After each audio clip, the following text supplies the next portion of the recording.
Hey everybody, this is Aaron Hilliard from Mushroom Wonderland, and today I'm in Mushroom Wonderland and I want to show you an important mushroom this time of year. A lot of people have questions about the candy cap or Lactarius rubidus, and this mushroom smells just like maple syrup when you dry it. It's really fun. It's really sought after. A super cool mushroom. I came into a small patch of them, so I want to show you this habitat. I just quickly want to show you the mushrooms and how to identify them. Let's have a look at the candy caps growing right down here. All right, so first I want to start with the surroundings. We have a pine tree here, but we have a Douglas fir that's maybe 15 or 20 years old. A lot of these younger Douglas fir in this area. A couple of pine right here, but I don't think they're the associate. We have the Doug fir, and then we have hazelnut. So these clustered trees that come out of the ground all in a huge cluster. This is what the leaves of the hazelnut look like. You know, they're kind of serrated, a little bit like an extreme alder leaf. But as I look right over here, I see these orange mushrooms that are growing here out of the moss, and this is your candy cap. So I'm going to gently get this one from the very base.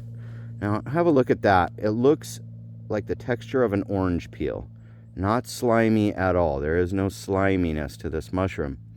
If there is sliminess, it's not the right thing. See that? It's a good shot of the texture, and often a little bit darker right in the center of the disc. So fading to lighter colored on the outer edge, light orange to a darker orange brown in the center of the cap.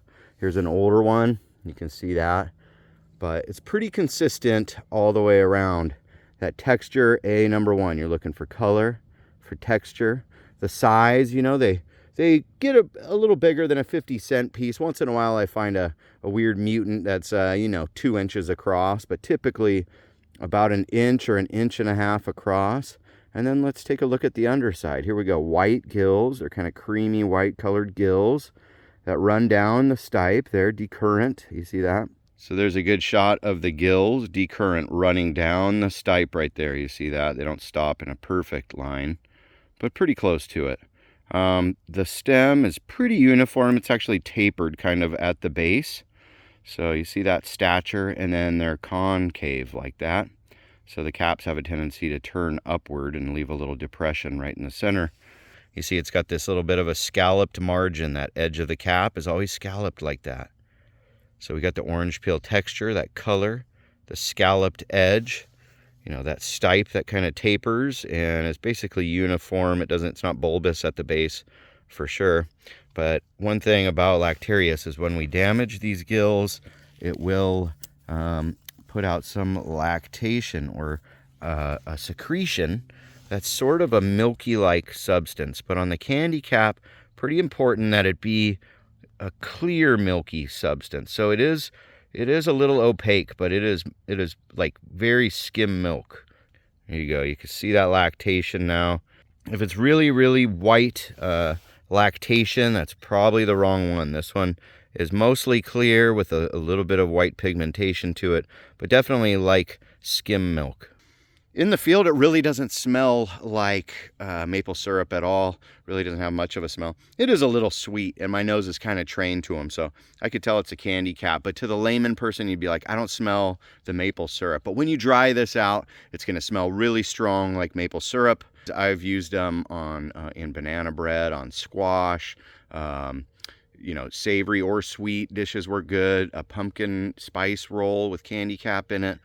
Pretty versatile, and you don't really have to cook these because we're not using huge amounts, but I think dehydrated and then just crumbled, and you can eat them raw like that, and I've never heard of anybody getting sick from them. Really a non-toxic mushroom. If anything, it might cause indigestion if you ate enough of them. So another thing is that when I pick these, I just simply have to snap the stipe. They snap really easy. Lactarius are like that, you know, they're in the Russell alleys, so related to the brittle gills, the russellas. Look at those. So these ones are in really good shape. Sometimes you can find them in really big troops. Last year was an amazing bonkers year for them. This year not quite as crazy, but still a good year, I think. And yeah, carefully get these home. And you know, if I dry them with the heat dehydrator, they seem to lose their scent. Sometimes the scent seems to come back, but if I just air dry them, they seem to be way more strong. Sometimes so strong that we got to put them in a bag and put them away because they start really stinking up the whole house.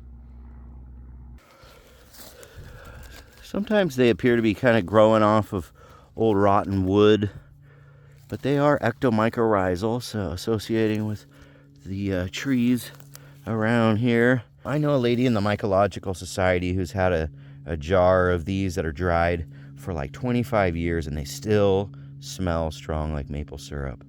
Really cool. Ooh, there's a nice one right there. And they're easy to pick, you know. If I pick the whole thing, that's fine, but I don't want the dirty parts in the basket. They're fairly clean mushrooms, so you know they like to get up out of the moss. So I just leave that base behind, and look how clean it is. Really nice.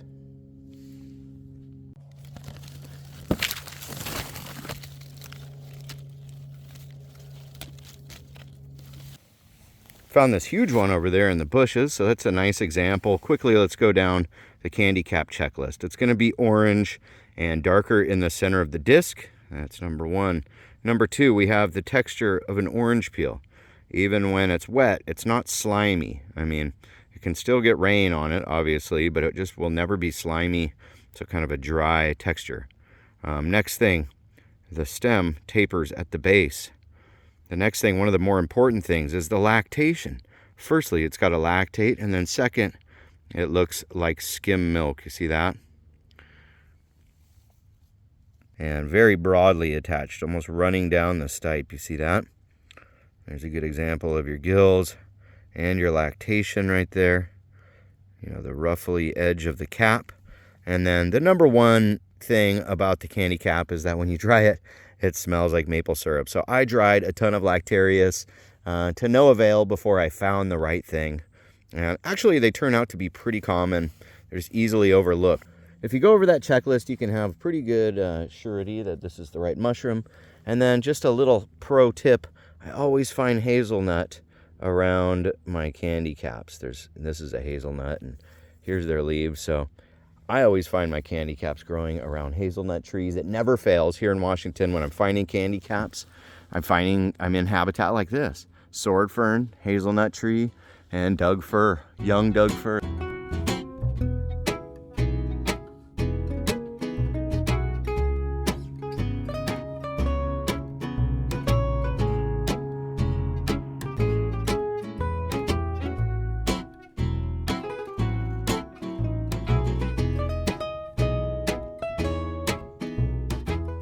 This is the exact kind of habitat you want to be looking for. It's like replanted tree farms with young 20, 25-year-old trees, brush, and hazelnut. And these are the areas where you're going to find your candy caps. So here's a flush of some candy cap. These ones a little bit leggier. It's a little bit taller, but still, here's an example of a wet one that's just, it's not slimy. It's not viscid. It still has that orange peel texture. Snaps off nice and clean. These are beautiful. And here's a pretty mature one. You can see it's like totally upturned. And then the stipe really gets hollow and dark in there. The gills kind of start to deteriorate. This one I wouldn't collect. I mean, I wouldn't eat that. I wouldn't want my grandma or somebody's grandma eating that, or kid, you know. So I picked these freshies like that.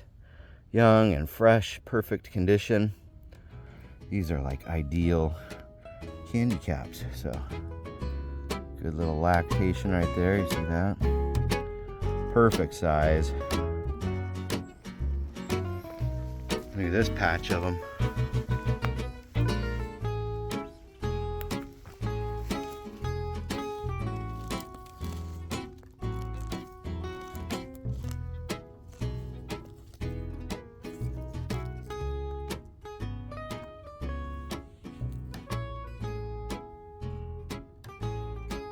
Get out there, get your candy caps, go down the checklist, make sure to hit subscribe. We'll see you on the next episode. Much love.